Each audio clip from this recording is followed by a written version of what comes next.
नसीराबाद शहर में सुई गैस की हथरादू लोड शेडिंग, गैस शार्फिना ॻरा बिल मोकिलण ऐं तालके अस्पताल जी इमारत में जेको अॾावतो कमु हली रहियो आहे उन जे सुस्त रफ़्तारी ख़िलाफ़ शहरी इताद जे सॾ ते तालका प्रेस क्लब अॻियां बुख हड़ताल कई वई आहे। अचो खाइनि मालूम कयूं त इन सिलसिले में उन्हनि जो कहिड़ो मौक़िफ़ आहे। काफ़ी अरसे खां महीने ॿिनि खां वठी गैस जो प्रेशर तमामु घटि छा पर आहे ई कोन जो सुबुह जो माण्हू उथे त को नाश्तो करे, को चांहि करे, को गरम पाणी करे, को ॿारनि खे नाश्तो कराए स्कूल मोकिले।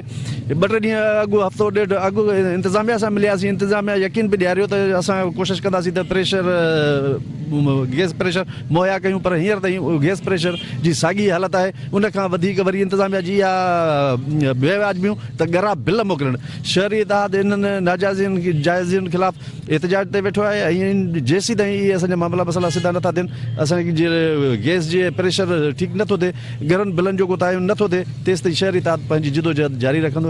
ॿ नंढड़ियूं घुरूं आहिनि, नंढड़ा अर्ज़ आहिनि वसवारनि जे अॻियां। हिकु इहो त शहर में गैस जो प्रेशर तमामु घटि आहे, जो सुबुह जो जीअं तव्हांखे असांजे दोस्त ॿुधायो त ॿारनि खे नाश्तो करे ॾियण में तकलीफ़ थिए पई, त गैस जो प्रेशर वधाए वञे, सॼे शहर खे गैस मुहैया कई वञे। ऐं ॿियो इहो त तालके अस्पताल जो कमु किविलीअ वारी रफ़्तार सां पियो हले।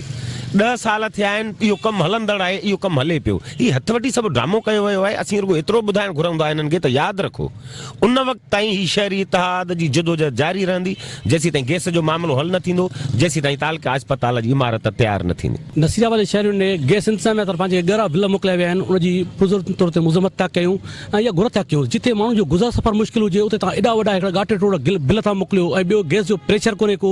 इहे जेके असांजी शिकायतूं आहिनि इहे ख़तमु कयूं वञनि। ॿियो असांजे नसीराबाद जे शहर में जेका तालके जी अस्पताल आहे, इहा नसीराबाद जे शहर में हिकिड़ी तमामु वॾी तकलीफ़ आहे। इन जे लाइ घुर था कयूं तालके जी अस्पताल जेका आहे उहा मुकमल करे नसीराबाद जे शहर खे जेका सिहत जी जेका ज़रूरत आहे उहा थोरी तौर ते माना फराहम कई वञे। शहर जी सगारी समाजी तंज़ीम शहरी इताद पारां शुरू कयल एहतजाज उन वक़्त ताईं जारी रहंदो जेसीं ताईं पैदा कयल हथरादू सुई गैस जी लोड शेडिंग जो बहरान ऐं घटि प्रेशर ख़तमु नथो कयो वञे ऐं तालका अस्पताल जंहिंजो 10 सालनि खां अॾावती कमु मुकमल नथो थिए, जेसीं ताईं तालका अस्पताल जो कमु मुकमल न थींदो शहरियुनि तरफ़ां हीउ ऐलान आहे त इहो एहतजाज जारी व सारी रहंदो आख़िरी मंज़िल मिलण ताईं। कैमरामैन सज्जाद कलोड़ो सां गॾु अल्लाह बख्श कुरैशी, सिंध टीवी न्यूज़, नसीराबाद।